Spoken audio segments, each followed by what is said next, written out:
Hola amigos, ¿cómo están? El día de hoy tenemos un nuevo capítulo acá en su podcast, en el canal de Master Channel. El día de hoy, como pueden ver en pantalla, tengo un invitado muy especial, otro querido amigo. En este caso es el doctor Diego Martínez Crespo. Él es especialista en traumatología y ortopedia. Hizo la residencia en el país de Brasil, específicamente en la ciudad de Sao Paulo. Actualmente está haciendo la subespecialidad de cirugía de rodilla en el Hospital de Santa Casa, así que bienvenido Diego, ¿cómo estás? ¿Qué tal, José? Primero agradecerte ahí por la invitación. Muchas gracias ahí por acordarte de mí por este emprendimiento tuyo y a disposición que sea una charla bien amena y tranquila y bonita. Sí, no, sí, que es el objetivo de esto. Diego, primero tal vez comenzar un poquito, ¿qué es ser médico traumatólogo? ¿A qué se dedica un médico traumatólogo? Y ya primero vamos a enfocarnos ahí, después vamos a nuevamente tal vez retornar un poquito al principio para poder entender de cómo llegamos a este punto. Perfecto. Bueno, o sea, aquí en todo lugar la ortopedia se basa en la traumatología y ortopedia se basa en dos factores: el trauma, pacientes que sufren fracturas, y la ortopedia, que son enfermedades que son osteomusculares. Entonces, la ortopedia y traumatología se trata de rehabilitación del paciente, ya sea por un trauma, o sea, que puede ser las fracturas, o la rehabilitación por enfermedades osteomusculares, como decir. Es la rehabilitación que trata desde el diagnóstico de la enfermedad, si la necesidad te da para hacer un tratamiento quirúrgico, ¿no? Y pues, consecuentemente la rehabilitación de la enfermedad. Y la traumatología fue algo que siempre te llamó la atención, fue como que, ok, yo estoy dentro de la carrera, ahora tengo que pensar en una especialidad, me gustaría elegir traumatología, pero también tengo estas opciones. ¿O cómo es ese factor que te ayudó a poder decidir? Porque tal vez muchas personas es como que dicen, ok, estoy ya acabar todo lo que es la carrera de medicina, pero no sé qué estudiar. ¿O qué consejo más o menos tomaste o cuál fue el motivante para poder hacer traumato? Bueno, yo creo que como en toda carrera, para definirnos qué queremos hacer de especialidad en la carrera de medicina, siempre van a tener un factor importante lo que son nuestros profesores y nuestros compañeros. Entonces, la universidad de la que yo me formé, que es la Universidad San Simón, yo hice varias rotaciones que es de trauma y ortopedia en el Hospital Biel, me entré en algunas cirugías ahí también. Entonces me llamó mucho la atención el área quirúrgica y también el área de cirugía general. Entonces, desde ese punto de tu formación, que es la universidad y la escuela, que ya vas formando para dónde quieres ir, si una parte clínica, una parte quirúrgica, y de ahí para adelante depende cómo va tu formación en el internado y lo que quieres hacer de tu resto de tu vida. Ahí ya tú decides más o menos por dónde hacer. Ortopedia vino así para mí porque me gustaba estar dentro de las cirugías, me gustaba estar al tanto de ayudar al paciente. Entonces vi como la ortopedia y trauma una opción de entrar a esa área quirúrgica y hacer un acompañamiento clínico después de los pacientes. Dale. Ahora, bueno, más o menos ahora ya sabemos cómo es la parte de trauma, pero ¿por qué medicina? ¿Por qué estudiar medicina? ¿Qué es lo que te ha motivado para estudiar medicina? Viejo, sin la verdad, decirte así, ¿qué incentiva? Así, cuando era estudiante, yo tenía dos opciones en mi vida. Era me encantaba, una idea mía era ser piloto, por ejemplo, piloto de avión. Piloto de avión, así creo que es el sueño de muchos niños, de muchos jóvenes, eso. Pero en Bolivia es una cosa que es muy, muy, muy difícil. Muy difícil, primero porque la carrera ya solo tienes, en mi época solo tenías la opción de hacer la carrera de piloto a nivel militar, y ahí tienes que seguir una carrera militar, y no daba para hacer la opción de una carrera de piloto comercial, por ejemplo, tienes que salir fuera del país. Entonces, como mi segunda opción fue medicina, bueno, estaban las dos primeras, pero la opción de piloto era una opción que era económicamente en esa época imposible para mí, porque tenía que salir del país, estudiar fuera, entonces fue imposible, entonces opté directamente por la medicina y ahí dio saliendo todo bien. ¿Tuvieron que ver algo tus papás a la hora de escoger? Mm, la verdad, así, yo tengo alguna parte de mi familia que es médico, entonces hay fisioterapeutas, mi hermana es fisioterapeuta, cuando yo estaba entrando a la universidad, ella estaba terminando de formarse, entonces medio que siempre en ese ámbito de la familia de llevarte para un lugar, entonces siempre influye un poco, pero como te digo, así, más que el factor de la familia, sí, los factores que son difíciles, el factor económico, que es un factor fuerte, digamos, que yo no hubiera podido conseguir bancar una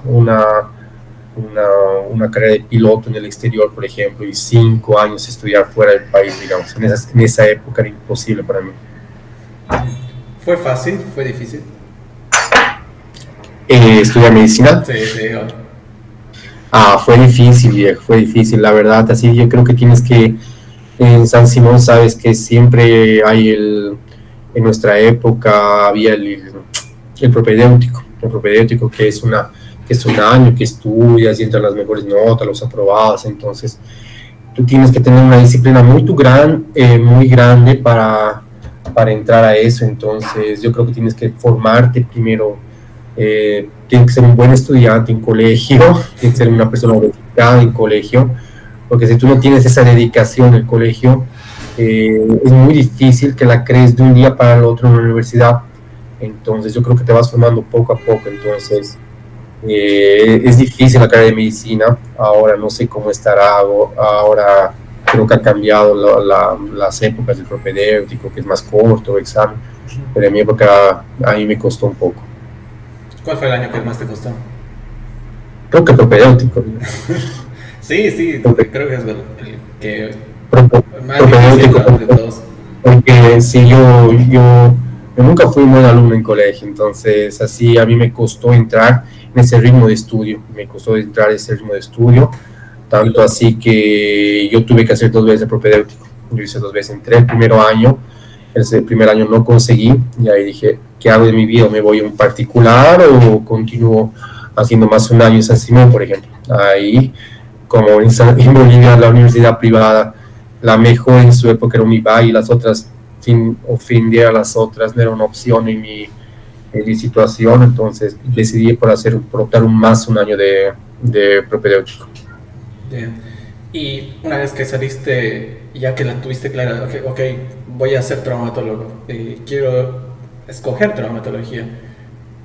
¿Por qué Brasil? ¿Qué fue lo que te motivó a llegar a Brasil? Entonces yo hablé mucho con amigos, compañeros, colegas, qué opciones tengo para salir del país, porque sabes que el médico boliviano, no sé, 90% sale del país para hacer su especialidad, es muy difícil hacer allá, entonces entre las opciones que siempre estaba fue Latinoamérica para mí era una opción tangible por el factor de estar cerca de casa, el factor económico también, que la moneda no era una diferencia tan grande. Entonces, mi opción es Chile, era una opción buena, México también era una opción buena y Brasil. Argentina también en esa época, solo que como ya tuve familiares que vinieron a hacer aquí en Brasil, opté por Brasil. Ya tenía una idea de cómo se manejaba aquí las cosas y de cómo era el estudio más o menos. ¿Y hacer la especialidad en Brasil es difícil? O sea, Entonces, te lo pregunto porque es como que, tal vez no muchos lo sepan, pero es como que vamos a resumirlo a 2 pasos, ¿no? Primero es como que revalidar tu título y posteriormente es postularte a la residencia. exacto, viejo, así tienes que tener esas etapas, digamos, cuando alguna persona viene de Bolivia para Brasil, el primero que tiene que hacer es la revalidación de los documentos para poder acceder a hacer el examen de revalida. Cuando haces el examen de revalida, yo creo que es una etapa de la que más haces en tu vida. A ver, cuéntame un poquito de cómo ha sido esa etapa de la revalida, para por todos ejemplo, los que no yo, lo sepan más o menos. Por ejemplo, yo terminé el internado en 1 de enero, ya no me acuerdo. El primero, ahí tuve 2 meses de vacaciones, por ejemplo, enero, febrero.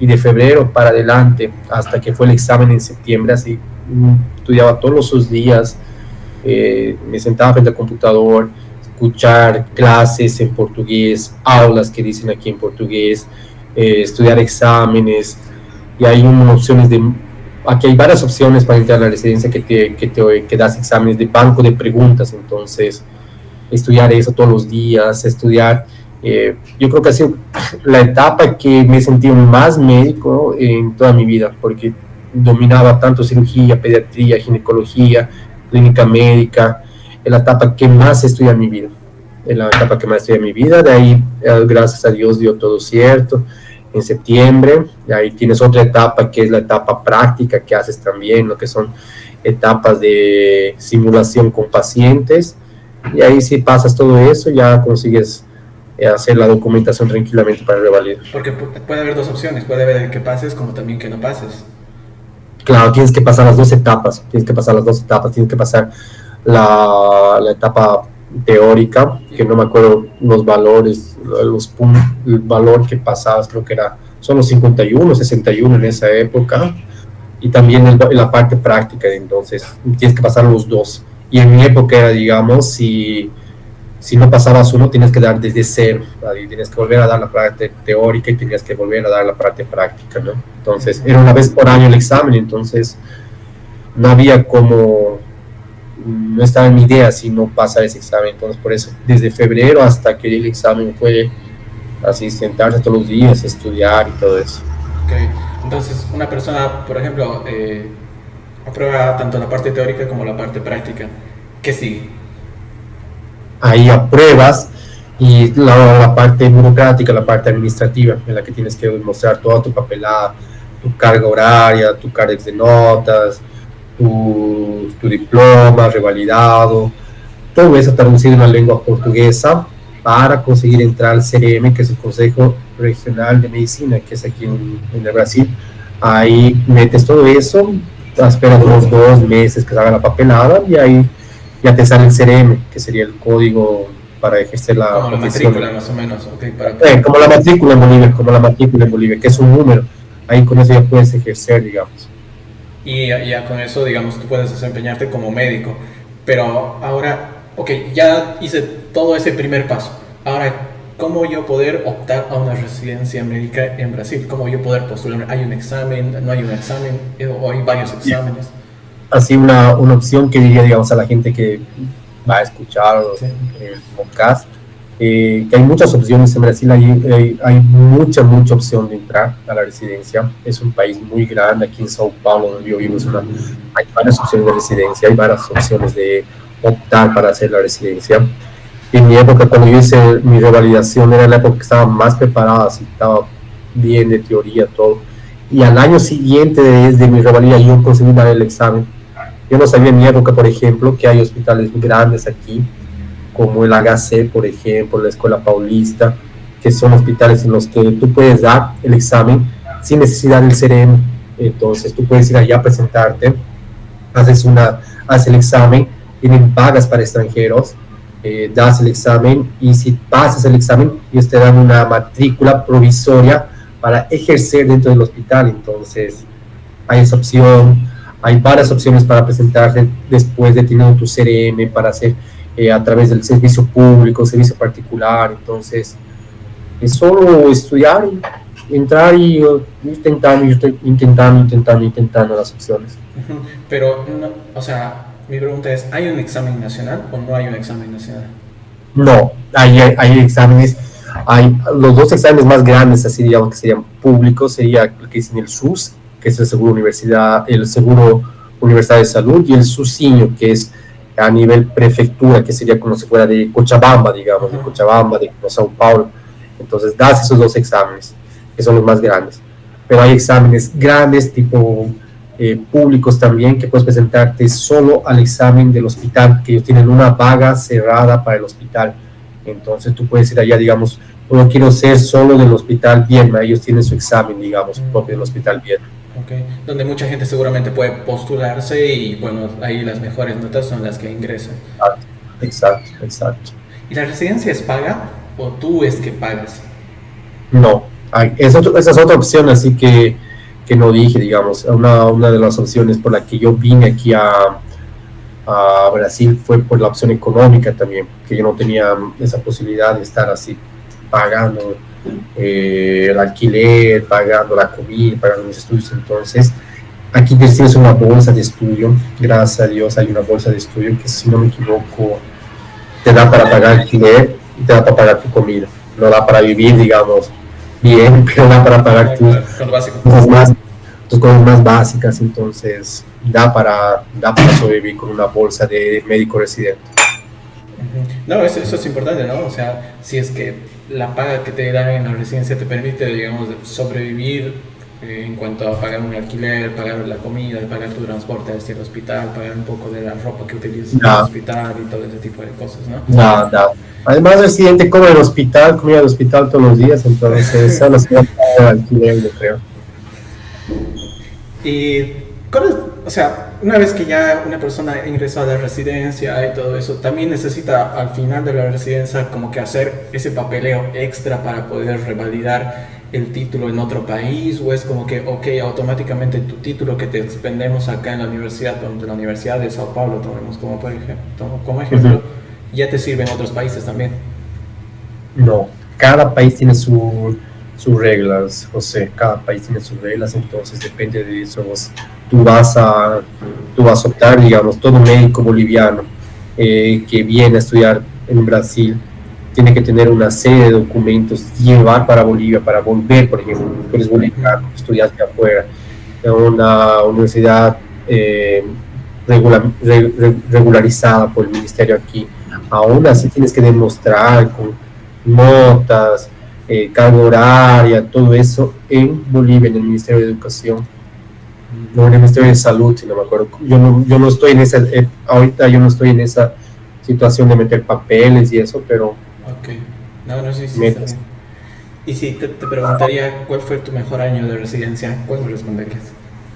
El R3, yo creo que es la mejor etapa, porque R1 eres un esclavo total, eres un esclavo, no eres nadie en la residencia, eres una persona que es un zombie, llegas a trabajar, trabajas, te olvidas de comer. ¿Cómo era tu rutina de R1, así desde que te levantabas?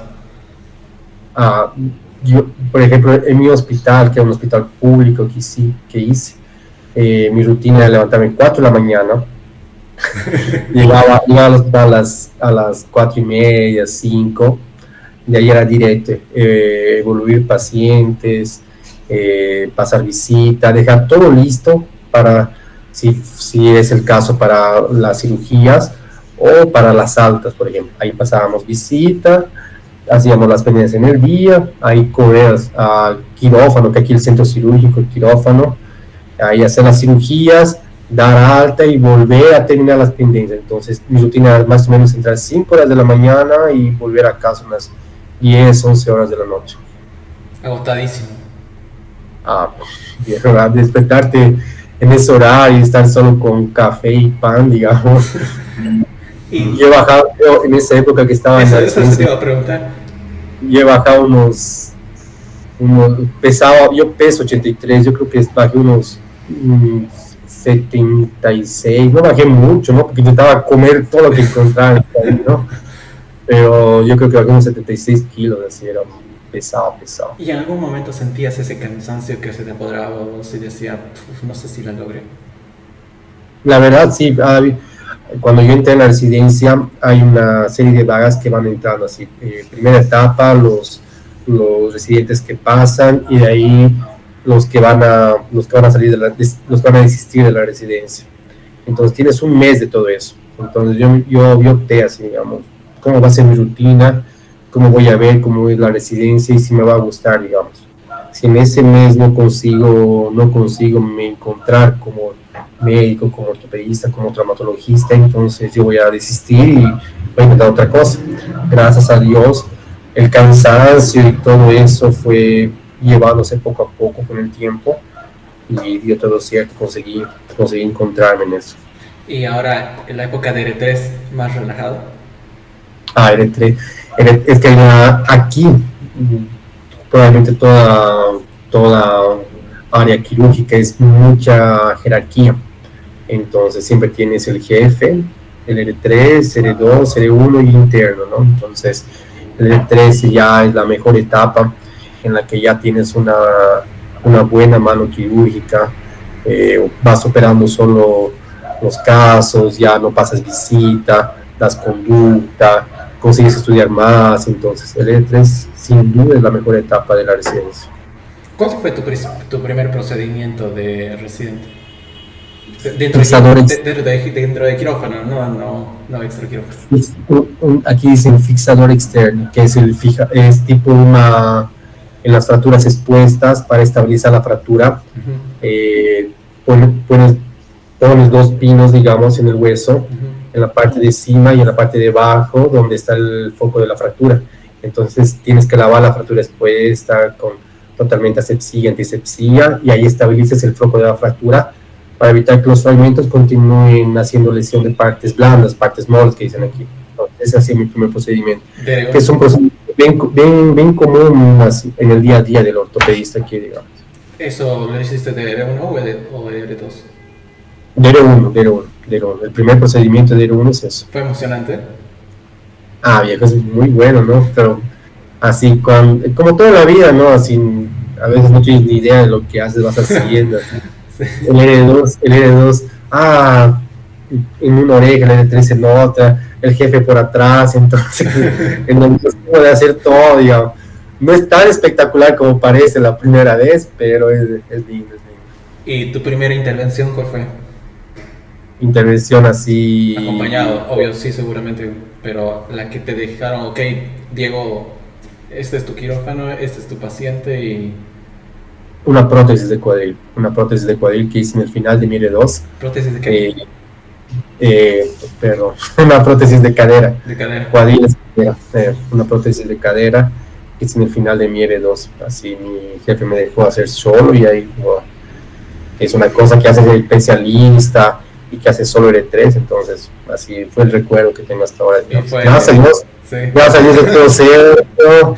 La paciente está bien, está perfecta, caminando, entonces eso queda más felicidad aún. Y no, sí, justamente eso te voy a decir. Las cirugías grandes, o sea, tengo una parte específica para poder preguntarte tal vez lo del traumato, tal vez lo que la mayoría de las personas es como que quisieran preguntar. Las cirugías, por ejemplo, las grandes, hablamos de cadera, rodilla, fracturas expuestas, ¿son de todo complicadas de realizar o es que mucho depende de otros factores, no solo de la complejidad, sino la edad, el tipo de lesión, el grado de afectación del hueso? Yo creo que como toda cirugía, José, el factor de la edad es importante en el paciente.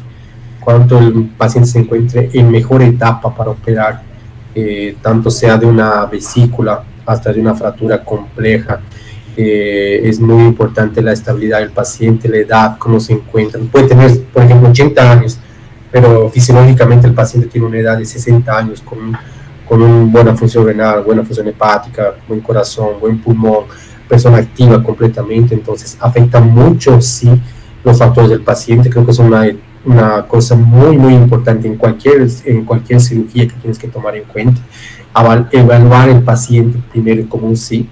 Dices, no, opera, pero cuando vas ya pegando más y vas haciendo los procedimientos, ves que es un factor muy importante, tanto así que dejas de operar pacientes por más de que tenga una lesión que sea quirúrgicamente tratable, tú no tratas quirúrgicamente por las opciones del paciente. Entonces es una opción importante. Como en todo, depende del grado de las lesiones también que tú tienes. Como todo en la vida hay una curva de aprendizaje, como toda en la vida hay una curva de aprendizaje. Entonces las fracturas, por ejemplo, de dedito, las fracturas de puño, las fracturas de tobillo son las más simples de realizar. No son que son simples, pero son las más comunes que generalmente el ortopedista hace. Las fracturas más complejas que tienen que hacer una subespecialidad para eso, como de rodilla, cuadril, columna, por ejemplo, en ortopedia y trauma, aquí el ortopedista puede hacer su especialidad en columna, digamos. Yo nunca he entrado en una cirugía de columna, no me gusta columna, entonces, como todo en la vida vas teniendo una evolución de tu mano quirúrgica, entonces, sí. Todos son los factores que tienes que ver a la hora de operar, José, todo. ¿Y una cirugía de cadera es complicada? Es complicado porque el paciente generalmente, las fracturas de cadera son en pacientes más viejitos, son en pacientes más de 70, 75 años, 80 años, entonces son pacientes mucho más frágiles. Hay protocolos que tienes que abrir, digamos, en fracturas, por ejemplo, operar al paciente en 48 horas lo máximo, porque si no, después de eso muestran que hay una tasa de mortalidad altísima de 50-70% que puede llegar al paciente en los 3 meses. Entonces, las fracturas de cadera son complejas porque el paciente también es complejo en sí.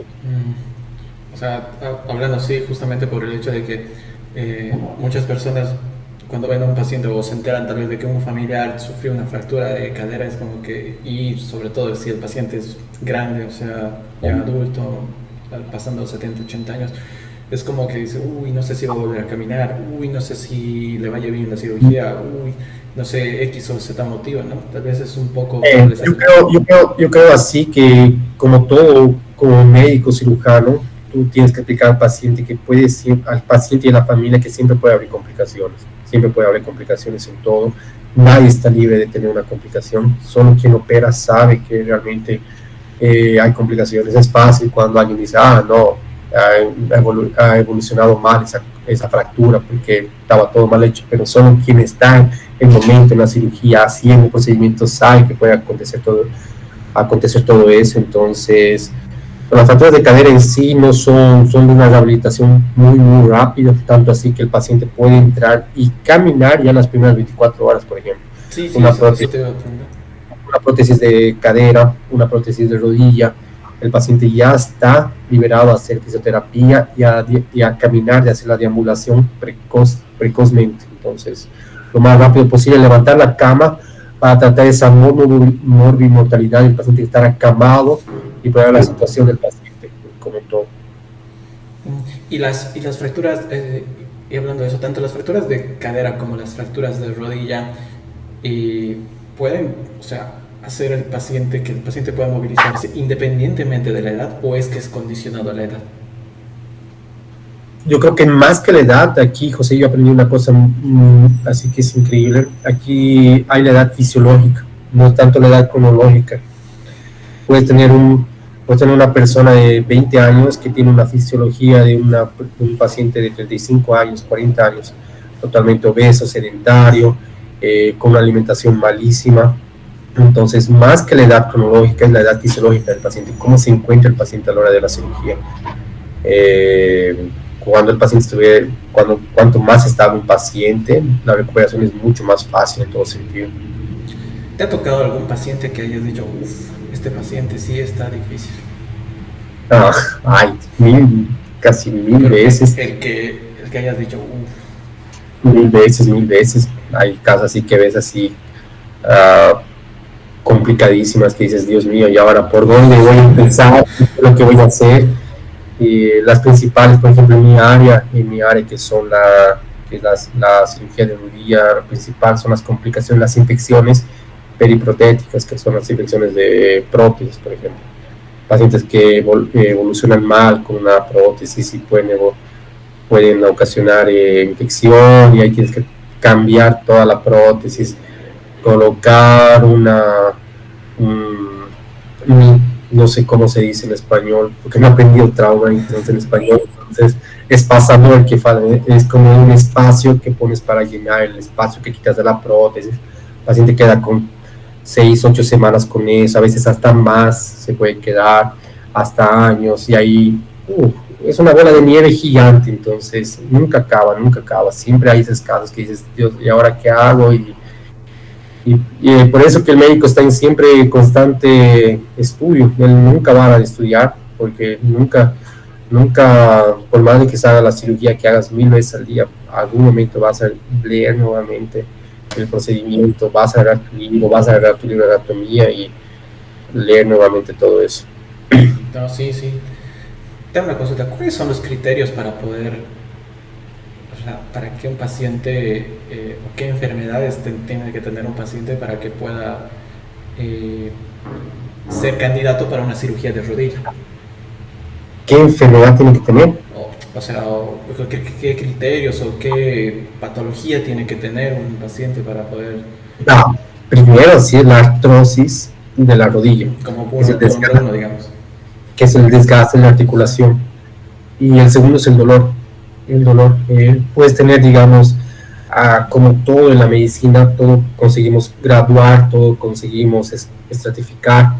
Entonces, puedes tener una persona, por ejemplo, mi abuelito puede tener una artrosis grado 4, que sería el máximo, pero el dolor de él es tranquilo, consigue hacer sus actividades de casa, consigue ir al mercado. Entonces, tú no vas a poner un paciente, una prótesis de rodilla, un paciente que tiene una vida diaria con poca dolor, con poco dolor, una prótesis de rodilla. Entonces, el grado de artrosis y el dolor del paciente son los factores más importantes.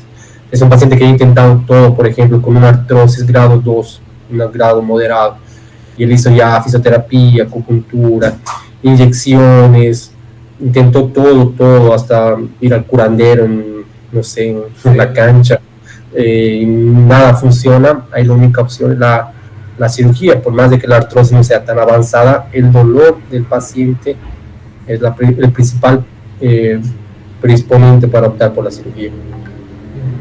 Ya. Y hablando también un poquito también del tema de rodilla y cadera, ¿tú crees, tú como especialista, tú consideras que el sobrepeso tiene una afectación importante en esto? Es importante, José, es muy importante. Siempre optamos por hacer un índice de masa corporal en los pacientes que se va a operar. Entonces tú tienes que ver eso en un paciente.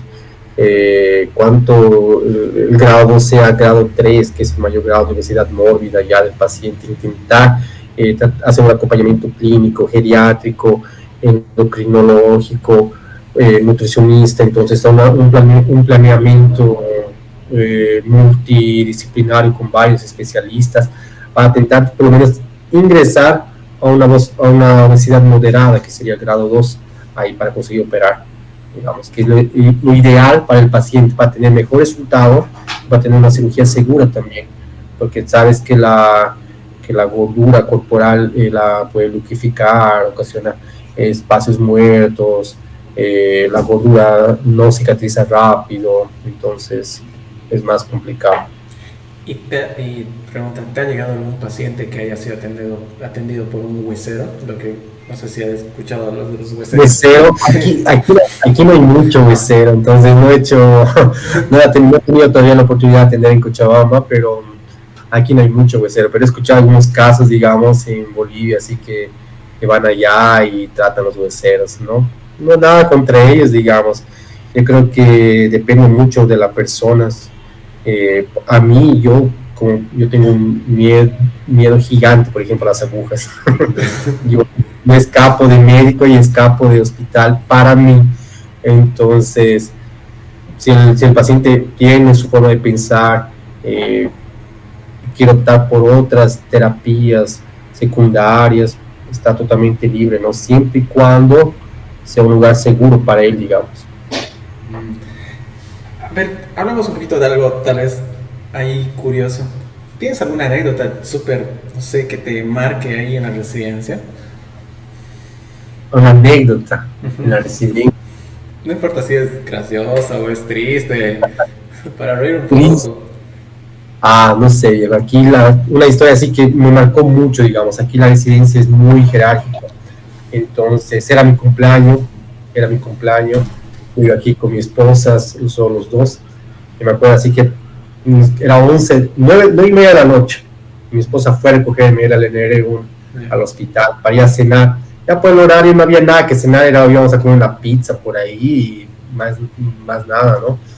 Pero me acuerdo así que le dije al R3 así, allá es mucha jerarquía, entonces le dije, mira, es mi cumpleaños, le mostré mi carnet todavía, vos salí más temprano, y eso que no estaba de turno, ya había terminado todo, vos salí más temprano, Pero, ya o sea, terminó no tenías, o sea, por lo que dices, estado jerárquico, no tenías que hablarle primero al R2, luego al R3 o algo así, o es que no había ningún problema que le hables directamente al R3. No, ahí Ah, hablé al L2 y él me mandó al L3, digamos. sí, Se lava las manos. sí, El problema no es conmigo, digamos. Entonces, anda al L3, el L3 así me dijo, tranquilo, belleza, anda, hacer lo que quieras. Al día siguiente, cuando llegué a la visita, ahí el mismo tipo que me liberó me dijo, ¿dónde te fuiste ayer? uf, Y yo, ¿cómo así? Tú me liberaste, era el cumpleaños festival. Yo no te he liberado, tú no has hablado conmigo. Así en mi cara me dijo, yo no te he liberado, tú no has hablado conmigo, ahora vas a hacer, no me acuerdo qué me puso de castigo, no hice tú, no fue turno, pero me puso así un castigo de hacer, no sé, los rayos X de 3 4 5 6 pacientes así, llevarlos desde la hamaca, empujarlos, bajar hasta el andar, sí. hasta el piso que es de los rayos X, llevarlos, entonces, y él habló así, después de que yo hablé con él, se negó en mi cara completamente, ¿Y le entonces, dijiste algo después o nada? viejo, aquí la jerarquía es muy grande, si haces eso, tú tienes tu tumba sepultada así ya, porque tanto tus seres iguales, no que van a crear problemas, tus seres 2 van a estar contra vos, tus seres 3 van a estar contra vos, y los jefes van a estar contra vos, entonces todo lo que pasa en tu vida, en la residencia, tienes que saber aguantártela y llevar así. Pero por dentro obviamente decías, pero hermano, yo te dije ayer. Diego, lo que fue más sorprendente para mí no fue la la falta de sensatez de la persona en decirme eso, así Sí. que hable personalmente conmigo y mirándome a los ojos me diga, yo no te he liberado, tú nunca has hablado conmigo así. ¿Y tú qué vas a hablar frente a una visita con todos los médicos, con todos los jefes ahí? Ok, perdón, no va a pasar de nuevo. Uf, Eh, eso sí es eh, triste. ¿Y alguna triste. divertida? ¿Alguna divertida? Así, un momento en especial, así, no hay mucho, siempre son los plantones, los que consigues tener una comida buena, una pizza que te pides en el R1, una hamburguesa. Momentos buenos, así, yo creo que son más que el día a día, viejo, ¿no? Así, un- una cosa en especial, decirte así, no se me viene a la cabeza ahora, José. No, tranqui, tranqui. ¿Qué recomendación le darías a las personas que tal vez que quieren hacer traumatología? Así, la traumatología es una especialidad muy linda, yo creo que vale la pena, es una especialidad muy linda. Así, es una especialidad que es reconocida también, es una especialidad quirúrgica, clínica, eh, eh, vale la pena, si te gusta realmente esa área, vale la pena. ¿Qué te puedo decir? Vas a sufrir un poco, sea donde sea, tanto en Bolivia, Brasil, Chile, Argentina, Perú, donde hagas la residencia, vas a sufrir porque las residencias quirúrgicas son pesadas como un todo, entonces vas a sufrir un poco, pero como toda la vida siempre hay una recompensa, entonces el día que estés ya terminando, va a ser lo mejor que va a acontecer en tu vida. Me acuerdo que cuando entré en el R1, una palabra que decían mucho mis seres más era, eh, Diego, siempre hay un día que comienza y un día que termina. Entonces, quédate tranquilo, que ya estás ahí y ya va a terminar. Entonces, continúa y va para frente. Entonces, si te gusta algo, no hay nada así que te haga, yo creo que depende mucho de la persona continuar los pasos. Entonces, aunque te gusta, planearte tus metas, tu trayectoria y continuar todo esto al final. Qué bueno. Y Diego, si tuviera que preguntarte cuál ha sido tu mayor fracaso y qué has aprendido de él, ¿qué me responderías? Fracaso como Tanto médico. como médico, persona, no sé. Fracaso, una pregunta fuerte, José. Fuerte, fuerte. Mi mayor fracaso Bueno, tal como vez lo persona. que más importante, ¿qué has aprendido de eso? Mi mayor fracaso, así, no sé. Tal vez, tal vez que yo en la universidad tardé un poco en entender que, por ejemplo, de mi propedéutico. demoré un poco en conseguir entender que la carrera de medicina es una carrera que tienes que poner esfuerzo, que tienes que estudiar, tienes que sentarte frente a la computadora, que tienes que sentarte frente al libro para conseguir entender, y ese fracaso tal vez del propedéutico que puede ser uno de los peores así que tenía en mi vida. Hay otras cosas familiares, todo, ¿no? Pero así, de mi carrera, sí, yo creo que ha sido lo peor. Así, gracias a Dios, no creo que no tengo más nada. ¿Y cuál es tu mayor logro? Pero logro conseguir lo que me venía a conseguir lo que me he propuesto cuando vine aquí, José. Gracias a Dios, fue paso a paso, desde revalida, la residencia, terminar la residencia. Aquí es muy difícil, hay un examen que tienes el T8, es el título de especialista de ortopedia y traumatología, que aprueban muy pocos. Entonces pasar ese título de especialista, entrar en la subespecialidad, presentar una prueba de la subespecialidad, ser parte de la sociedad de cirugía de rodilla aquí. Entonces tener todas esas etapas hechas, gracias a Dios, sin no tener una pausa, ir paso a paso, ha sido tal vez mi logro más grande.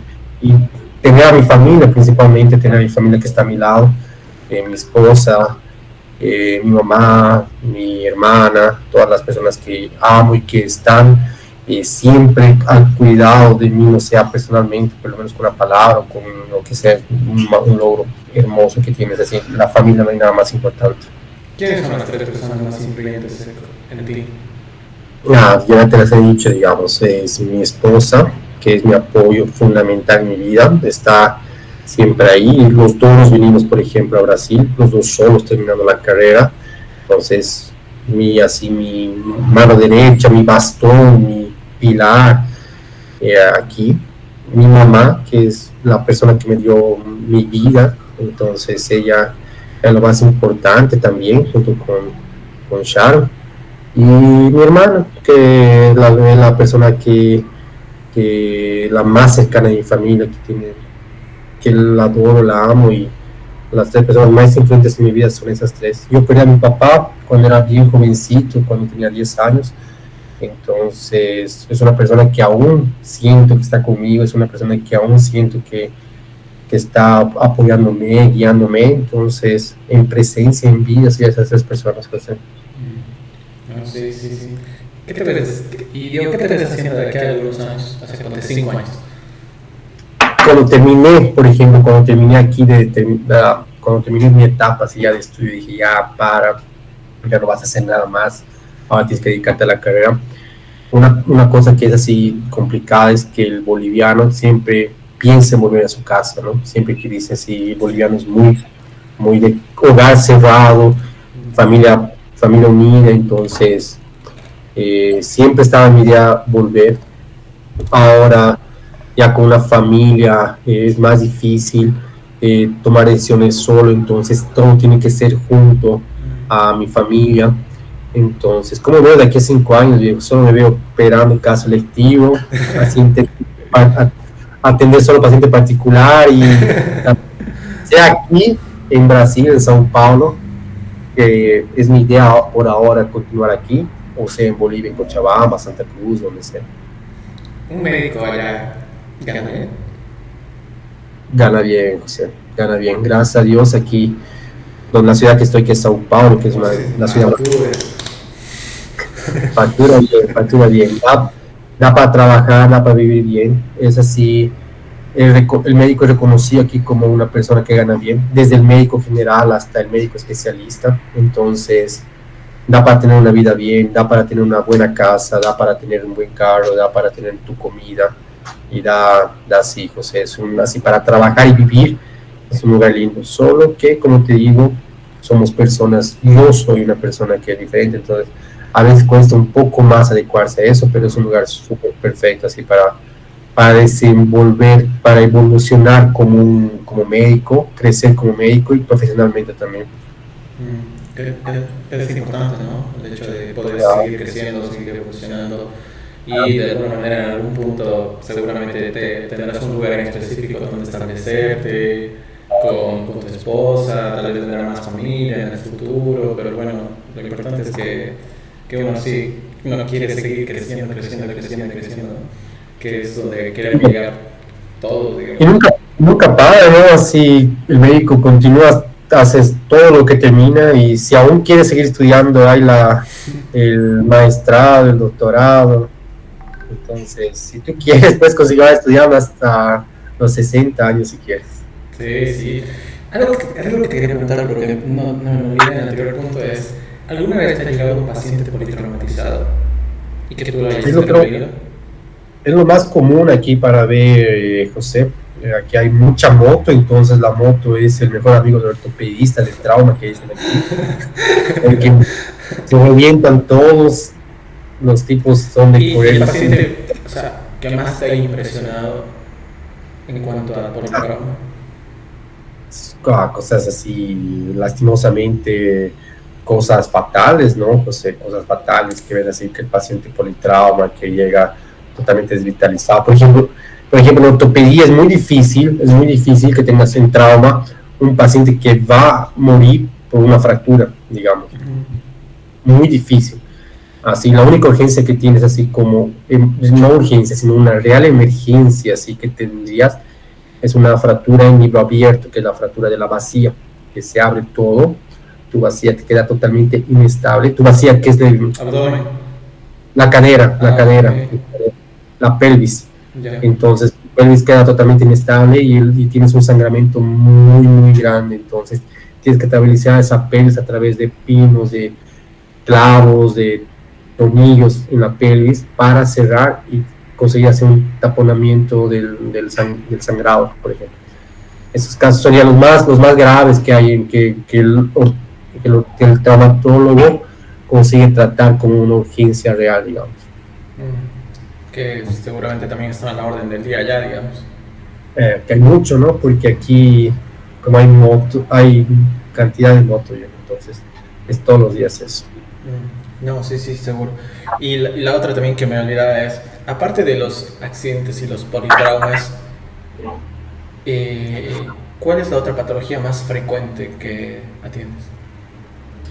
Las patologías ortopédicas, que son lesiones crónicas, digamos, las famosas tendinitis, las famosas de la espalda, dolores de la columna, por estrés repetitivo, esas lesiones de trabajo, por ejemplo, una persona que se queda sentada 12 horas frente al computador con dolor de espalda, que forma totalmente sedentario, que hace una hernia de columna.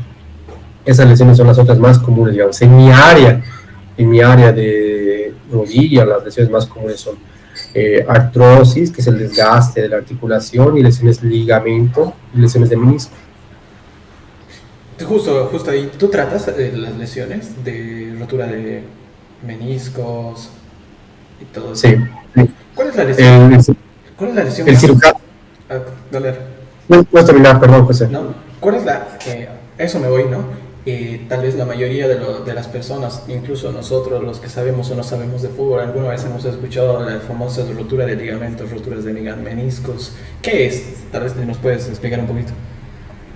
Por ejemplo, principalmente así personas que practican deporte, por ejemplo, fútbol, básquet, vóley, que tienen un trauma, una lesión torsional en la cual tu rodilla hace un apoyo y tú giras sobre ella, ocasiona lesión de ligamentos, principalmente el ligamento cruzado anterior. Hay, lastimosamente, al ser un ligamento que está dentro de tu rodilla, él no puede cicatrizar, no cicatriza y tú terminas evoluyendo con una instabilidad de la rodilla. Entonces, a veces, generalmente en la mayoría de los casos, la lesión pues siempre termina siendo quirúrgicamente tratable, ¿no? Pero los jugadores cuando tienen este tipo de lesiones, ¿pueden de alguna manera retornar a su vida profesional, o sea, de jugadores profesionales, como dice su nombre, pero, o sea, como si no hubiera pasado nada? Sí, sí, hay estudios que ahora muestran, digamos, hay protocolos de la FIFA, por ejemplo, en fútbol, protocolo FIFA 12, que van mostrando, digamos, que cuanto más precozmente hace la cirugía, cuanto más avalias al paciente, como el paciente como un sí, como un todo, musculatura de su pierna, instabilidad de ligamento, edad del paciente, todo eso, consigues hacer una serie aparte de la reconstrucción del ligamento, otras opciones como refuerzos extraarticulares, como usar un injerto mucho más fuerte para el paciente que en otro paciente. Entonces, ahora así de operar, no, es lesión de ligamento, no es la misma cirugía para todos, no es la misma cirugía para todos. Siempre tienes que evaluar el paciente, la edad del paciente. Si es por ejemplo, yo soy un deportista, casi así, una vez por mes sí es mucho. Sí, una vez por mes mucho. Entonces, para mí va a ser otro tipo de cirugía que, por ejemplo, para vos, que eres un deportista y goleador del Tigre. No, te lo digo porque justamente, o sea, los jugadores profesionales que se lesionan es como que la gran pregunta, ¿podrá volver a jugar de la misma manera que lo venía haciendo? Si es un crack, si es no sé, una estrella, por ejemplo, un Messi, un Cristiano Ronaldo. Depende mucho la edad, no sé, por ejemplo, hay dos, por ejemplo, no sé si conoces Zlatan Ibrahimovic, que es un sueco, está en el Villa, por ejemplo. Él está con 41 años y ya ha tenido 2 lesiones de ligamento del cruzado anterior. O sea, entonces, aún las rupturas del ligamento cruzado anterior. Entonces, ella lesionado, él se rompió en el Manchester United cuando estaba jugando. Ahí operó, quedó 9 meses parado, volvió a la actividad, solo que ya ahí se fue a Estados Unidos. Ahí volvió a Italia. En Italia se lesionó nuevamente y ahora fue operado de nuevo. Y ahora él está volviendo de una lesión. Obviamente depende mucho la edad, la etapa, todo. Dice así que 90% puedes recuperar sí a tu estado anterior y hasta más, pero depende mucho de la cirugía, depende mucho de la rehabilitación que haces y son una serie de factores, pero sí se puede lograr al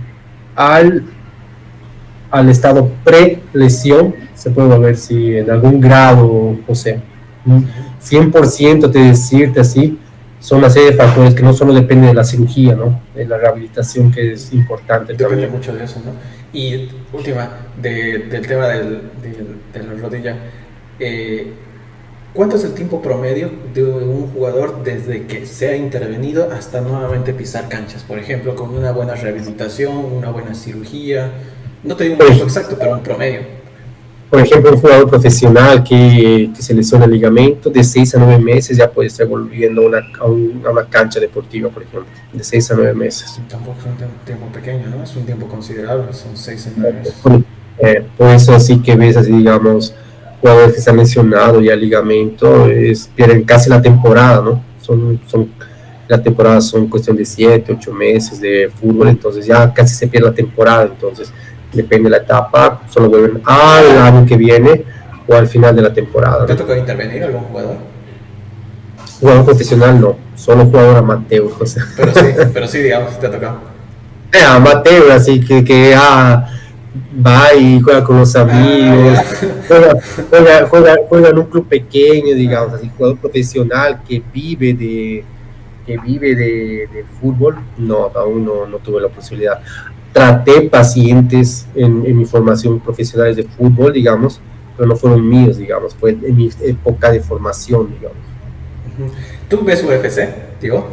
¿Alguna vez sí. ¿Conoces a Conor McGregor? ¿Ubicas su última lesión? Él tuvo una fractura de los huesos de la pierna, ¿no? Sí, una fractura de la tibia. ¿Lo viste? Sí. ¿Qué opinas de esa fractura? Si no me acuerdo, el trauma fue directo, ¿no? Él hizo un movimiento hacia atrás y es como que pisó algo raro, más o menos. ¿Fue apoyo o él dio una patada en la pierna del otro? No me acuerdo exactamente. Fue apoyo. Sí. Si no vi, creo que en esa época estaba en la residencia todavía, creo que hizo una fractura que dicen aquí espiralada, ¿no? En el cual haces el apoyo, digamos, de la pierna, y en el momento del apoyo todo tu cuerpo gira sobre un eje, digamos, y ese eje es el punto de la fractura, digamos, hace el apoyo aquí, solo que en ese punto haces la torsión, entonces hace una fractura en espiral que la sube como si fuera una espiral, entonces probablemente, si no me acuerdo, si no me estoy equivocando, que es una fractura espiralada de la pierna, una de las fracturas que evoluyen muy, muy bien, es una fractura que cicatriza bastante rápido, es una cirugía que ahora hacen bastante mínimamente invasivo, con un pequeño corte aquí en la parte de la rodilla, meten un tipo un tubo de titanio, un ash de titanio, que entra adentro del canal medular, entra del canal medular y ahí él fija, y entonces tú tienes una carga también súper rápida. Operas, digamos, hoy día en la noche, mañana en la mañana ya estás haciendo fisioterapia, ya estás caminando. ¿Y ese vástago se puede sacar? Solo si te causa algún problema, digamos, José. No vas a, yo por ejemplo, no me operaría solo por sacarme la ASH. Tiene que tener algún problema, o puedes tener un dolor recidivante que te da constantemente por la placa, por el parafuso que te incomoda. Puede haber una pequeña úlcera en el punto de contacto de la placa, hay muchos pacientes que sienten dolor en el frío, por ejemplo. Ahí tú vas a optar por hacer una cirugía para remover el implante, digamos, pero si no es necesario, si el paciente está totalmente asintomático, no es necesario hacer nada de eso. Sí, porque mira, tengo una pregunta que, bueno, la recopilé, que dice, tengo una placa en mi pierna hace 10 años por una fractura. Necesito sacármela, no me molesta, pero quisiera saber. No es necesario, José, no es necesario. El paciente está siendo intervenido, va a ser sometido a otra cirugía en la cual va a llevar anestesia. Anestesia no es vitamina, es un procedimiento en el cual bajas tu ritmo cardíaco, bajas tu frecuencia respiratoria, bajas tu presión arterial, usas drogas vasoactivas, todo eso. Entonces, aparte de eso de la cirugía, que como hablamos al principio, que toda cirugía tiene un riesgo, que saber cuándo operar, entonces no es necesario retirar la placa. Ahora los materiales que vienen son son altamente, tienen un material muy bueno de titanio, entonces ahí siempre dicen, no, tengo que ir al banco, no voy a poder entrar al banco, no voy a poder entrar al aeropuerto, todo eso. Ahora no hay nada de eso, puedes hacer resonancias, puedes viajar, puedes hacer todo lo que quieras, tienes una vida completamente normal. Y la otra pregunta, tengo 3, esta es la segunda, es ¿qué procedimiento puede ser optativo o, bueno, opcional para las personas que tienen alguna prótesis metálica y que necesitan un estudio de resonancia? ¿Qué estudios serían optados si vos tienes una prótesis y no consigues hacer una resonancia? ¿Es eso? O sea, si una persona necesita una resonancia pero tiene una prótesis metálica, puede ser, no sé, de rodilla, de cadera, etc. Como te dije ahora, las resonancias tienen los materiales ortopédicos tienen muy bajo magnetismo. Los actuales, entonces, pero los actuales. Los antiguos, ¿qué podrías hacer, digamos? Eso. Tienes que ver, depende de tu sospecha clínica. Si, por ejemplo, estás sospechando de una infección, que el paciente está con una infección subaguda, que no es que sale pus, nada de eso, que es una paciente que está con dolor en la cadera y nunca mejora su dolor, pues una infección subaguda. Ahí puede hacer una cintilografía ósea, por ejemplo, para diagnosticar que tienes un aumento de la acción del hueso alrededor de la prótesis. Puede ser una tomografía con supresión metálica, por ejemplo, que haces para validar si hay soltura, por ejemplo, si la prótesis está suelta, si está soltando, todo eso. Y la otra que también me llega es, ¿las amputaciones pueden ser a cualquier nivel de la pierna o hay algún criterio como para poder seleccionar alguna región de la misma? Las amputaciones, hay 2 tipos de amputaciones que hace el ortopedista, ¿no? Aquí, las amputaciones traumáticas, que es una lesión por lesiones grandes, que da, por ejemplo, desde una amputación de dedo, que puedes cerrar la puerta y pierdes el dedo y solo queda regular la área afectada, o las lesiones vasculares, que son más tratadas con vascular, pero que el ortopedista también puede hacer, digamos.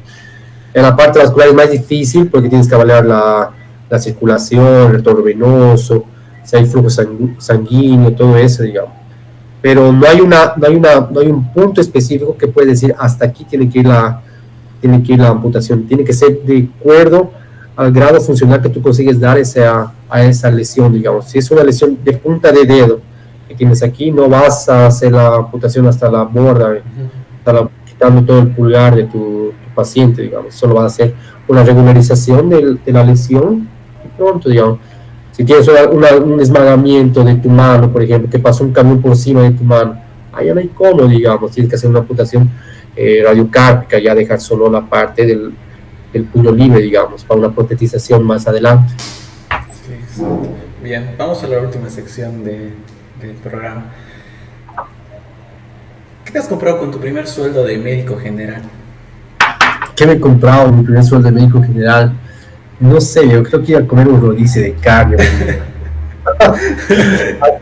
Ha sido una cosa así que, sabes que te quedas así en tu casa, solo comiendo aquí el clásico arroz y feijón, que es arroz, feijón y tu carne. Entonces creo que ha sido mi primer sueldo, ha sido ir a un rodicio bueno, ir a comer bastante carne. Ha sido un regalo en especial, creo que no me daba, pero ha sido comer bien, llenarme la barriga. ¿Y qué te has comprado con tu primer sueldo de especialista? De especialista, viejo, ¿qué me he comprado? Creo que nada, o sea, ¿Qué lo has gastado, man? Ahora voy a hacer una lista, digamos, de qué gastar el dinero, no, pero sí, mi primer sueldo de especialista, también, no sé, tal puede ser una cena que he tenido, así, pero alguna cosa en especial, creo que nada, viejo, sí, porque tampoco quería mis sueños así, como de todo hombre, es como que, voy a comprar una PlayStation 5, un Xbox nuevo. Xbox está parado hace tiempo, no lo juego hace años, mi computadora ahora lo uso solo para trabajo, así, para cosas del trabajo, entonces esos sueños ya van pasados con el tiempo, José. Y con la edad. Sí.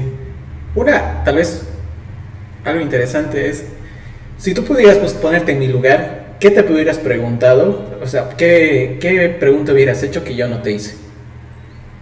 Si hubiéramos cambiado papeles ahorita. ¿Qué preguntas no te he dicho yo hasta ahora, más o menos? Yo aprovecharía que es una cosa así que preguntaba, ¿qué consejo darías a la persona que quiere venir y estudiar aquí, digamos, qué opciones tiene para hacer, digamos, qué camino seguir, digamos? Primero, encontrar un lugar donde vas a vivir, buena pregunta. Que es importante, no puedes llegar así, mucho depende del factor económico, hay familias diferentes en todo, ¿no? Sí. Primero encontrar un lugar donde vivir, un lugar, aquí en Sao Paulo tienes que encontrar un lugar estable, un lugar bueno, porque todo el Brasil no es inseguro, pero tienes que vivir en un lugar bien, que esté tranquilo, que te dé seguridad. Después de eso, hacer todos los papeleos para hacer tu revalidación, venir con todo ya listo de la universidad. No puedes dejar nada que sea para hacer aquí, porque aquí no vas a conseguir hacer nada, porque aquí no hay esa opción de hacer las cosas, entonces tienes que con todos los papeles todos listos y dedicarte a estudiar para el revalida. No hay secreto en el revalida, desde el mejor alumno de la universidad hasta el peor alumno, todos consiguen pasar. Como todo en la vida, son consecuencia de tus actos, lo que vas haciendo día a día, cómo te esfuerzas y cómo demuestras. Y después de eso ya puedes pensar, y otro consejo que daría también a las personas que vienen, digamos, que puedes hacer tu examen de residencia junto con el revalida. Puedes presentarte a los dos, ya, porque al momento que entras ya a tu residencia, ya puede estar saliendo tu CRM y ya estás entrando a la residencia al mismo tiempo. Entonces, es un año que pierdes a menos, digamos, es un año que no tienes que esperar un año para hacer el examen de residencia. Y esas serían las cosas así que daría alguien así para venirse acá. Bien. ¿Cómo podemos contactarnos contigo, Diego? Puedes buscarme ahí, el que quiera buscarme como Dr. Diego.Martinez con Z, es mi Instagram profesional. Ahí vamos a comenzar a publicar un poco de varias cosas relacionadas al trauma, a la ortopedia, especialmente a la cirugía de rodilla. Y recién ahora he abierto un site también, www.drdiegomartinez, Ya está, ya está en línea. Ya está en línea, ya pueden Voy a poner eso más. Ya pueden hacer. Y la última, Diego. Para vos, ¿qué es la felicidad? La felicidad yo creo que es una cosa así, me pongo a pensar a veces, ¿qué es la felicidad? Cuando tú sabes estar realizado. Creo que la felicidad la encuentras cuando cada vez llegas a tu casa y consigues colocar tu cabeza en la cama. Cuando estás tranquilo, cuando sabes que estás realizado, cuando tienes una paz, una tranquilidad. La felicidad cuando consigues encontrar tus metas y tu paz interior. Puede ser lo que quieras en tu vida, pero cuando encuentras encontrarte como persona y encontrar esa paz interior tuya, yo creo que es la felicidad más grande, porque no vas a tener más problemas. Puedes tener mil problemas en el trabajo, familiares, con tu vecino en la puerta, pero mientras tengas esa paz, tranquilidad, yo creo que siempre vas a ser feliz, vas a conseguir llevarlo todo eso. ¿Y cómo consigues eso? Conociéndote en el día a día, no hay una receta, no hay nada que te pueda decir así, es conocerte cada día como persona, ver lo que has hecho en el día, cómo puedes mejorar, cómo puedes hacer las cosas mejor, y cuando estés en esa etapa ya conseguir descansar, tener esa tranquilidad, yo creo que es la felicidad. O sea, estés en una casa pequeña, estés en la playa, estés en Madrid, estés en Sao Paulo, en Río, esa es la tranquilidad que vas a tener, esa es la felicidad con la que vas a querer estar el resto de tu vida donde estés, digamos. Eres feliz. Soy feliz. Estoy feliz. Quizás soy más feliz en una casa millonaria, pero vamos por ese camino. No, gracias, Diego, por tu tiempo, por estar acá, por tus minutos, que de verdad lo hemos pasado muy bien y también hemos aprendido ahí un par de cosas con respecto a la ortopedia. Y nuevamente mil gracias por estar acá y espero que nos podamos encontrar nuevamente en un siguiente capítulo, pero ya hablando tal vez algo de netamente traumatología. Perfecto, José, muchas gracias por la invitación, espectacular. Felicidades por tu iniciativa. Yo creo que siempre hay que emprender. Pues felicidades, viejo, continúa así, no pares. Muchas gracias por la invitación, por acordarte de tu viejo amigo. Bueno, amigos, muchas gracias por acompañarnos en este nuevo capítulo de su podcast Nacer Channel. Nos vemos en una siguiente entrega. Hasta luego.